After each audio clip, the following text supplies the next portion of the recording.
If you haven't been using two amplifiers, you're tonally missing out. Let's find out why.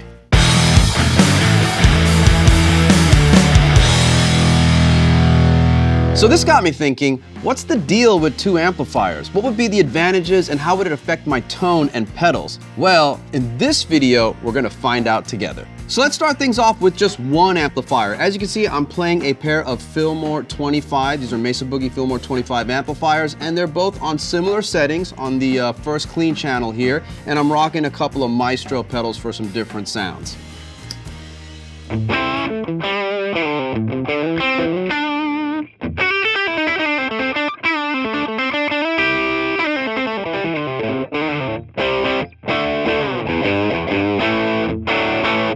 So now let's get some clean tones going. I'll start with one amp and then I'll introduce the other one so we can hear both together. You definitely want to get some headphones on so you can get the full effect here. Let's do it.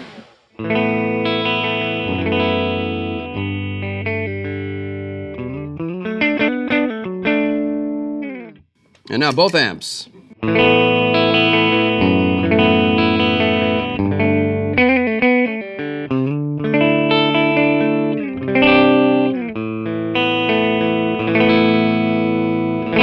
Now let's hear a little dirty tones. I'm going to use the Ranger Overdrive. And now both amps.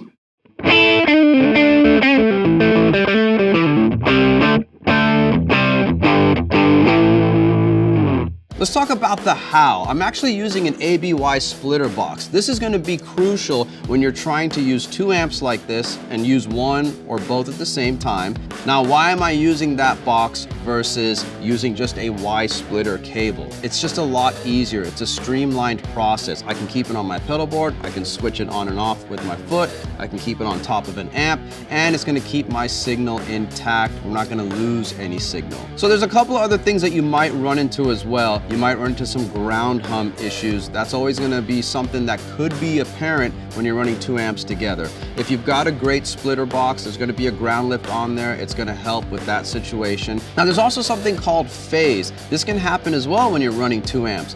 What is it and when does it happen? Well, basically the easiest way to think about it is this. If you've got two amps going and you kind of hear that there's a loss in bottom end, or maybe the amps just don't quite seem like they're hitting right at you, most likely the amps are out of phase. And then when you do correct it, you'll notice that both amps are hitting you evenly. It's really the speakers. One speaker is going forward, the other one's going the opposite direction. So when it's out of phase, this is what's going on. When it's in phase, now both speakers are hitting and acting and reacting at the same time. This particular box I have, or any high-end box that you decide to purchase, is going to have that feature on it. And we're going to take a listen to that right now so we can hear when it's in and when it's out of phase. So let's start in phase.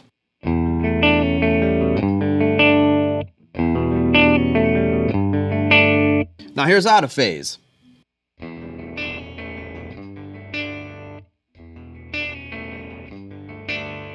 Now play it back to back. In phase.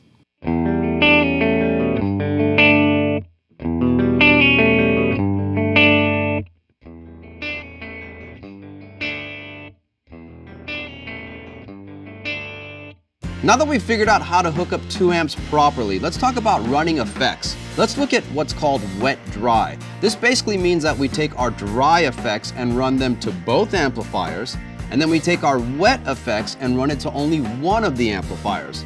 Now you might ask, what's wet, what's dry? Very simple question, here's the answer. Your dry effects are anything that is gain-based. So you're gonna think about fuzz pedals, distortion pedals, overdrives, clean boosts, anything like that, even a compressor pedal, you can send that to both amps as a dry effect. Now when we think of wet effects, you're gonna think about modulation. That's gonna be choruses, flangers, tremolos, and then there's time-based. Now you're looking at delay pedals and reverb pedals. Those will go to only one of the amps. The cool thing about this is it creates a cool, big, spacious effect and gives depth and width to your tone. So real quick, before we get into the example here, go ahead and hit the like button, ring the bell, and subscribe to our channel. It'll keep you up to date on future videos. So I'm gonna start with amp 1 over here, and there's gonna be just a clean tone. Now when I go to amp 2, I'm going to add a little reverb to that.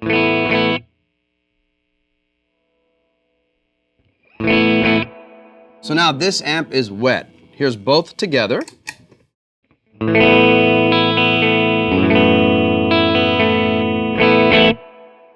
Now let's start with some wet effects real quick. Here's a little tremolo and delay at the same time.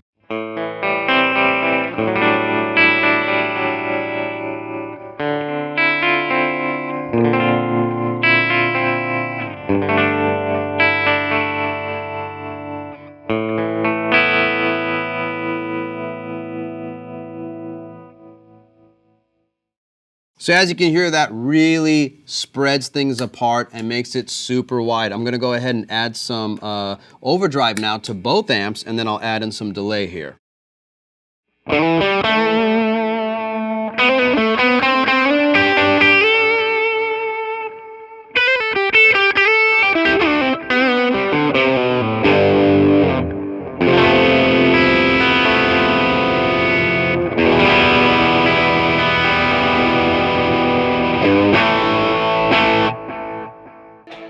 So real quick, before we get to this last playing example, remember all the items here can be found in the description below. I've got direct links there, so it'll take you right to our website for information, pricing, and availability. So let's talk about how I'm doing this. If you look at my pedal board here, I've got my dry effects lined up. I've got my fuzz and my Ranger overdrive and my invader distortion going into the input of the switch track splitter box. Out of that splitter box, I'm taking one output and going to the input of my wet effects, which is the Comet Chorus, the Mariner Tremolo, and the Discover Delay. Out of the Discover Delay, I'm going to my wet amp to my left here. And then the second output of the switch track, I'm actually going out from there, which is just taking my dry effects to the amp on my right. And it just so happens for my stereo imaging effect, I have another delay in line before it hits the output going to the input of this amp on my right side.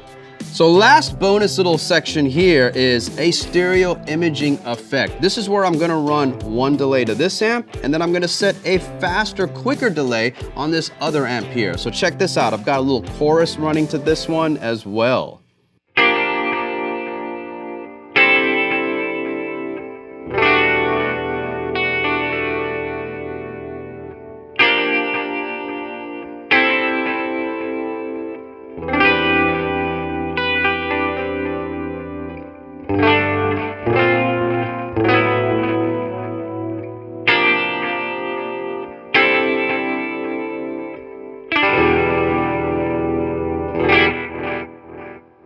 Now, if you're looking at something in the small wattage category like these Fillmore 25s, be sure to check out our 25 watt buyer's guide. Thanks for watching.